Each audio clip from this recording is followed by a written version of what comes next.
everybody, and welcome back to the Auto Body Edge. Today we have the pleasure of touring CARSTAR Auto World San Francisco and the San Bruno location. These are award-winning locations here in the Bay Area that consistently rank among the top in the CARSTAR network, and we're going to go through them today. And I'm also joined by Roger Wong, the operations manager here, and we're going to show you behind the scenes of what an award-winning operation and systems really look like. Roger, thank you so much for joining us today. Thanks for having me. Looking forward to having you guys tour my shops. Awesome. All right, let's go in. All right, Roger, so here we are in the waiting room. One of the things I wanted to ask you is what do we want customers to feel when they're coming in here? Because I see, the first thing we see here are these awards on the wall. We see the OEM certifications. What's the intentionality behind that? Actually, if you could look over here, this is our motto, relax, we'll take it from here. We want the customer to feel relaxed over here when they come here. Want to be reassured that we are taking taking care of their cars.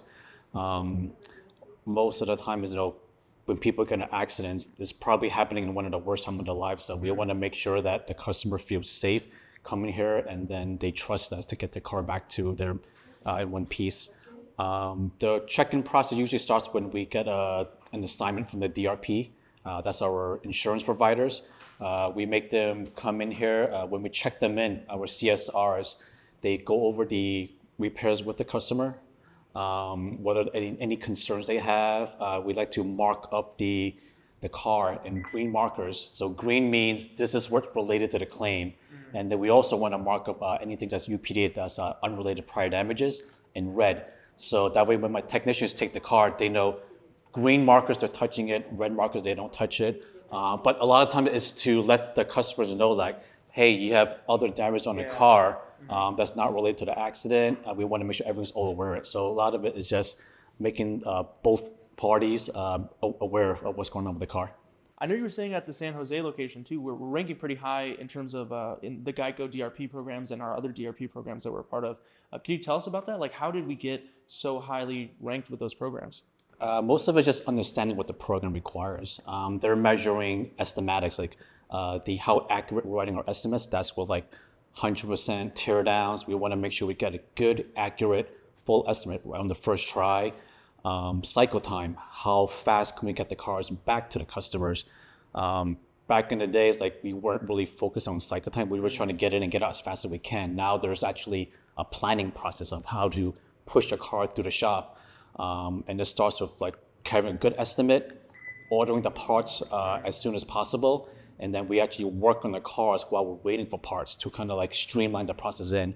Another metric they're measuring is CSIs. How happy is our customers with us? CSIs can be a lot of things. How clean the car is. Do we keep the customers up to date? Overall, the shop cleanliness. Are we delivering a clean car back to the customers?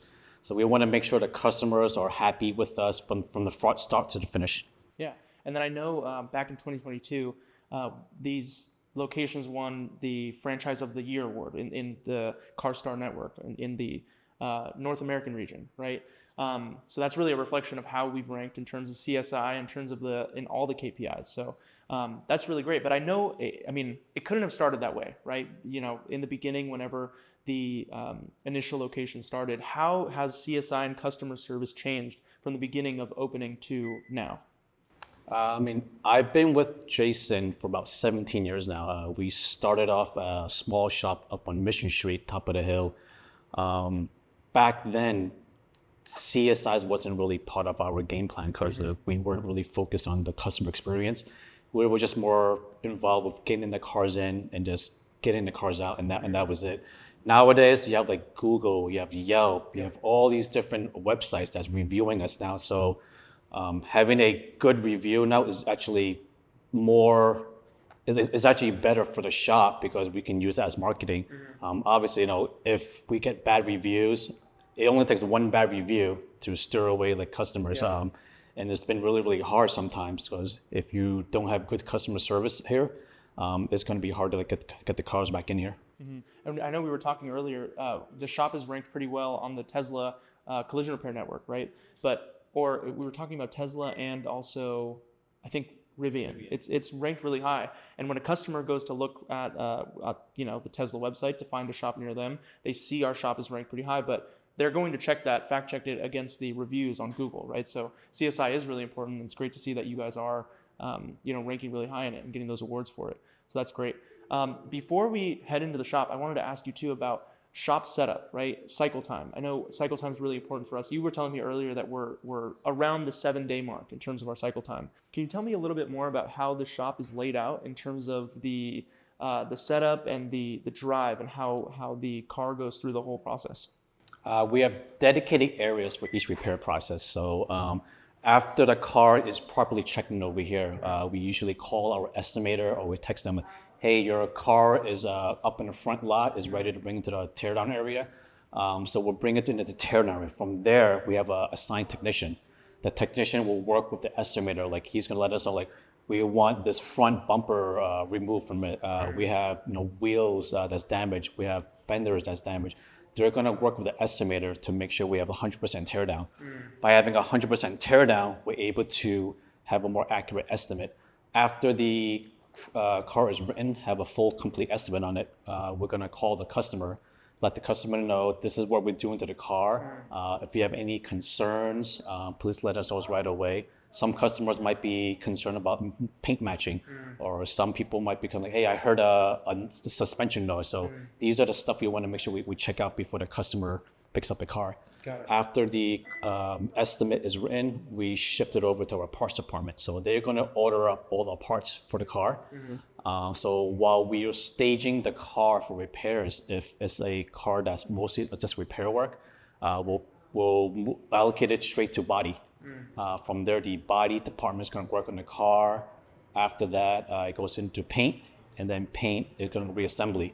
After the reassembly process, we will go into the final QC, quality control. We want to make sure paint matches. We did all the work and it's properly documented. Take it up for a test drive, final alignments if needed. From there, if it passes inspection by the estimator and my production manager, that's when we give the call to the customer. Your car's ready for pickup. Awesome. All right, well, let's go ahead in there and see. Yeah, sounds good. All right, Roger. So here we are at the teardown area, like you were telling me. And I know before we were talking about the importance of a 100% teardown in the beginning, right? Would you mind just explaining that again for us here? Yeah, absolutely. The main reason we want 100% teardown is we want to inspect for hidden damages. A lot of times you can just write for a front bumper, but behind the bumper, you can see there's all these different components behind over here. We want to make sure we take that front portion off to see what else is behind here. So with 100% teardown, that means if we see anything else additional that's damaged over it, we want to keep taking it off. We're going to keep taking damaged parts off until there's no damage behind there. This is how we're going to be able to write a 100% accurate estimate. So like when we're writing an estimate, we want to also reduce our supplement ratio. So in order to do that, that's where the 100% teardown comes in. If we're able to capture all the damages in the front of the portion of the estimating process, it's going to eliminate supplements. It's going to eliminate excess parts that we might have missed from the beginning. So a lot of time, this is how we're going to get the cycle time. Got it. And yeah, how does this impact cycle time? And like, what do shops avoid here that affects and extends their cycle time that we can avoid? Missed damage, missed parts. So if I had to put this car into production right now, and if we didn't do 100% teardown, let's say there was more damages we discovered, like by the frame rail over here, this car is going to go into the paint department. That paint department has to stop now, because now they're going to say, hey, we found some additional damages over here that the estimator might have missed or someone missed it.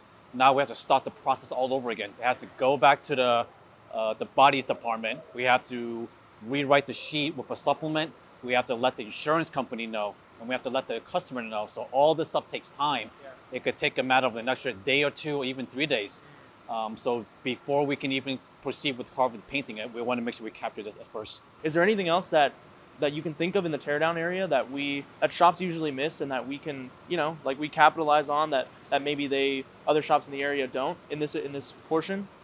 One of my processes when we're doing the disassembly of the car, I like to put all the parts that are damaged into one pile, all the parts that we take off that are still good in condition in a different pile. From there, then now we're not mismatching parts, because a lot of times when the estimators, they might be bouncing around between different cars. So if we lay it out for them, they're going to know that these are the parts that we have to replace. These are the parts that are still good. We don't have to touch these. They also want to know, like, if we're taking apart a part of the car and it's in good condition, we want to make sure we get the proper operation out of it. Yeah, of course. Great. All right, let's move on to the next stage. Right. All right, Roger. Here we are in the body department. Tell us a little bit more about how this fits in terms of like the drive, right? Where we are in the line, and you were telling me how the shop is set up. It makes it really easy for cars to just come in one after another. So let's start there. Yeah. How is this set up in terms of the whole function of the shop? So once we have an approved work order, we usually print it out, put it in the windshield for the guys. So from here, we usually stage the cars outside prior to bringing the car inside. Once we have an approved estimate and the okay from the customer to proceed with repairs, we're going to bring it to our body department. From here, we can actually put it to one of our two-post lifts over here. A lot of times, if there's like potential suspension damage, or we want to just check the underside of a car, we'll put it up for further inspection. If there's like a heavier hit on the front or rear end, we actually have our frame machine over here. So for over here, we want to make sure we put it up in the air, measure out the frame specs, because if anything's out of alignment, we want to make sure we do straightening before we proceed with the repair process. If there's no frame straightening involved, usually it's just like repairing body panels or replacing panels. So this is all has to be done prior to bring it to the prep station. So after the body stuff is done, we should go to another QC process. So before the repairs switch departments, we want to make sure the body department does all their proper teardowns, any additional disassembly process, the metal work is finished, properly sanded down before we bring it to the paint department. Got it. So there's always that QC at the end of another department coming into a new one. Yeah, we call them hard stops. So in between phases, we want to make sure we do a hard stop. We're going to make sure all the proper documentation is done for that particular department before it proceeds. One of the things I wanted to ask you is like who's responsible for that at the end of each process, right? And that having that hard stop and having that, I'm assuming it's a sheet on the car that somebody can check in and make sure that they have their signature to it. Is that sort of what it looks like? Yeah, absolutely. We have two production managers here, so they're in charge of different departments. But in between departments, the technician is going to come grab the production manager to have like one final view on it before we move to the next step. Awesome. Well, that's one of the ways you guys control CSI, right? Yes. Awesome. Perfect. All right. Well, let's go to the next one. Yeah. All right. All right, Roger. Here we are at the prep station, and I know earlier you were telling me that about 90% of the paint work really comes from prep, right? Could you tell me more about that? I really admire your the details that you have when it comes to the prep work. So can we talk a little bit about that? So here we are. This is one of my prep stations over here. So a lot of the work for painting, most people know about, is actually the prep work that goes involved before we actually spraying any liquid on it. Yeah. Prep work involves taping, masking areas, sanding or scuffing down panels, getting it ready for paint. One of the most important aspects of prep work is we want to make sure that the panels are clean, free of any contaminants, because if you bring a dirty car into the spray booth, once they start spraying paint on it, if there's any contaminants, whether it be oil, dust, you're going to see it on the final refinish, and then either we have to repaint the entire area, or we have to sand down that one little area and hope it comes off. That's just going to increase cycle time, right? Correct, if we don't really, okay. So, and how do we, earlier you were telling me about hard stops. How do we make sure that this process is contained? What's the quality control like here? We will always look at the work order. We want to make sure that we're painting parts and panels that we're supposed to be painting on the car. We want to have an extra set of eyes on these work orders in the car as well, because a lot of times, like, hey, what if we missed a panel that we're supposed to be painting, or what if the painter discovers something else that we should be painting? This is all information that we want to address before we actually put any labor into it. Got it. Great. And then at the end, when we see the panel all ready for paint, who actually signs off on it? What is that process like? Another one of our hard stops after cars painted, we deal with our production manager as well. There's anything we have to address, he'll address it right there and then with our painter. Can a car move through to the next phase without a production manager signing off? No, we want to make sure someone is always having eyes on the cars, because we don't want anyone working on cars unless they're supposed to be working on. Got it. Okay. Just another way to watch that CSI, right? Yeah. Awesome. All right, let's get to the spray booths. Let's see them. All right, so here we are at the spray booths. We were just talking about how the cars are lined up, ready to go, right? There's not a lot of downtime here, right? Which is great. Can you tell us a little bit more about this process of putting a car out here, letting them know it's ready to go? So for instance, this is our staging area for the next car to be painted. So this is going to let my painter know after he's done over here, he has his next car up. So right now my painter, he's got a Tesla in there. He's got some fenders, some parts on the outskirts of the spray booth. We're trying to maximize our space right now because our booth time is really expensive. So we don't want to paint just one bumper in there and cycling it through. So we're trying to maximize the best we can over here. So once this car is ready to be painted, we're going to move this car in. From there, we're going to bag the car, meaning we're going to put the car cover on it to get it ready for paint. Awesome. All right, perfect. And then after this, we're heading over to the reassembly area. Yeah, great. All right, let's check it out.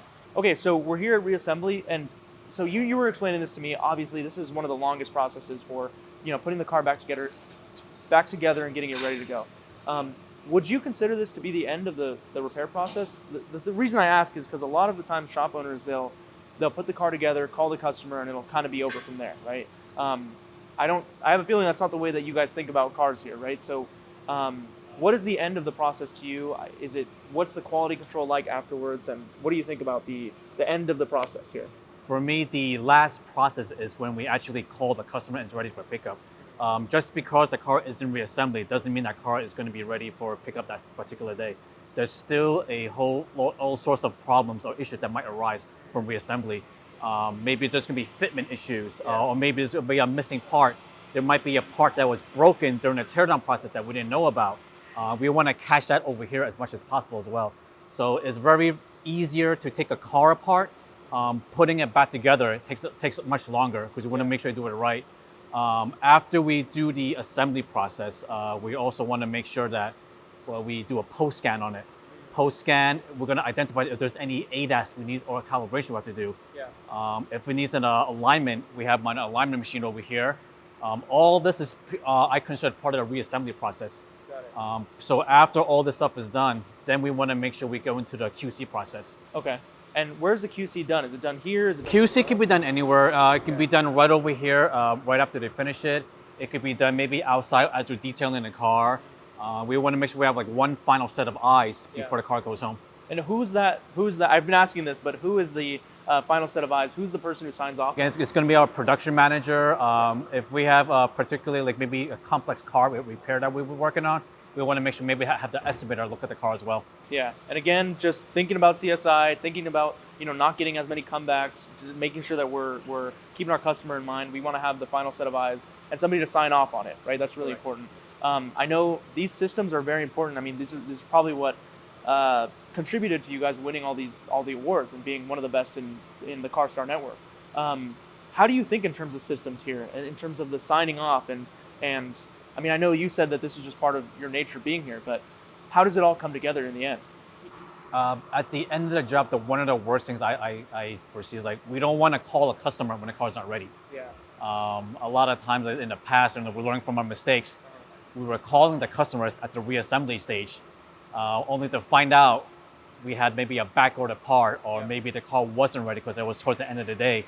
Nowadays, like from learning from in the past, my mistakes, we call the customers when the car is absolutely ready. Okay, so we're towards the end of the process here. You said this is the finish line, right? So tell us about this process. What does it look like when a customer comes to pick up their car? When the car is ready for pickup, after all the QC is done, detailing is done, we bring it up front. We want to make sure the car is front facing to leaving the driveway, a little bit easier for the customers. When the customer is ready for pickup, they'll just go inside the office, pay for the deductible, sign off on the repair orders. We usually let them have a quick walk around the car first, see if there's anything they want us to address, make sure they're satisfied with the repairs. Once they're satisfied with the full repair process, then we'll sign off on it and have them pick up the car. All right, that's awesome. I mean, I want to show everybody now this next phase, I want to show them the new shop, right? The next phase of the CARSTAR Auto World group. So let's go walk over there and see the new shop, yeah? Sounds good. Perfect.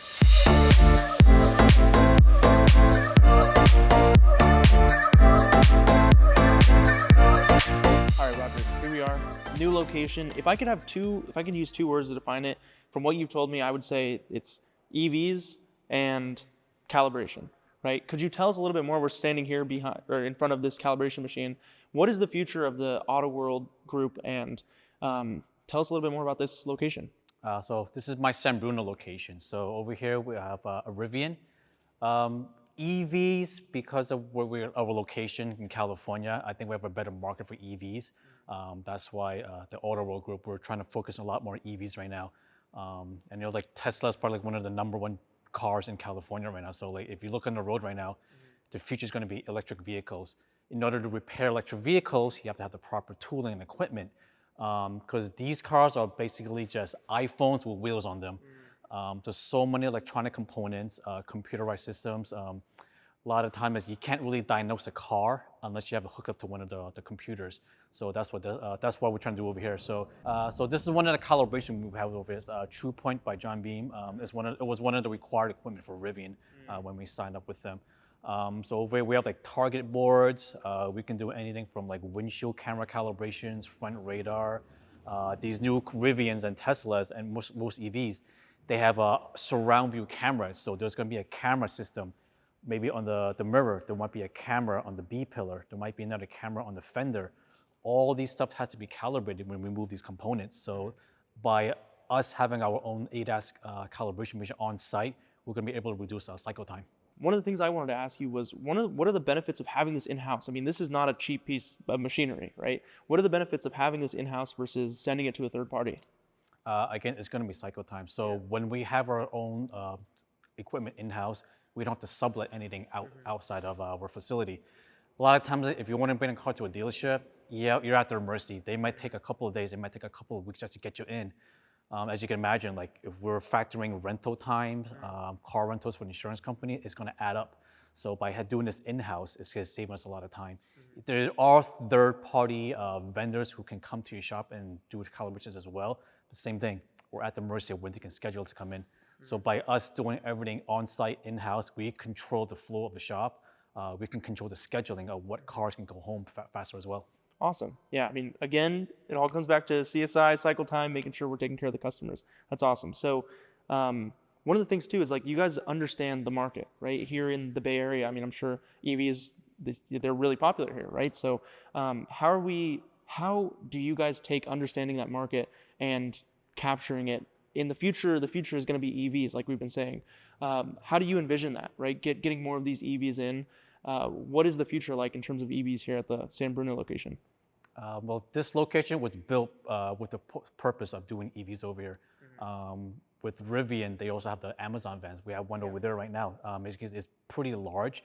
So to accommodate a large Amazon van like that, we had to purchase oversized prep stations and oversized spray booth. These things are just gigantic. But it's all in preparation because, once we get more in line with the EVs from Rivian, Tesla, there's also like Polestar, Lucid. There's not a huge market right now, but with the way the government is going, they're trying to push EVs in California. We're just getting ready for them. Yeah, awesome. That's great to see. Let's go take a look at the spray booth. All right, and finally, Roger, here we are in front of this massive spray booth here. Could you tell us a little bit more about it? We went with the RGI Vector 150. It's an oversized spray booth, so this is going to fit pretty much anything these manufacturers throw at us. It's going to fit those large Amazon vans. Even our prep stations over here is able to fit a lot of the vans. Due to the high operating cost of these prep stations and spray booth, we decided to go green. So we actually installed solar panels on the roof to help us with the cost of keeping the electric bill down. Yeah, and I think one of the things that we were talking about too is like when we have this focus on EVs, this small detail like this building being powered by solar panels, that matters to the customers, right? If these people are, they invest in EVs themselves and they see a shop with, that's investing in solar panels for their green energy, right? It really matters to those guys. The consistency in that marketing it's great. So that's really great to see. But yeah, this has been awesome. I really appreciate your time here and all the stuff that you guys have here. It seems like this San Bruno location is really set up for success. So we appreciate it. Thank you for your time, Roger. Is there anything else you'd like to leave us with? No, I'm good. If you ever have any car issues, EVs, gasoline cars, you know where to find us. Yeah, of course. All right. Well, thank you, sir. We appreciate it.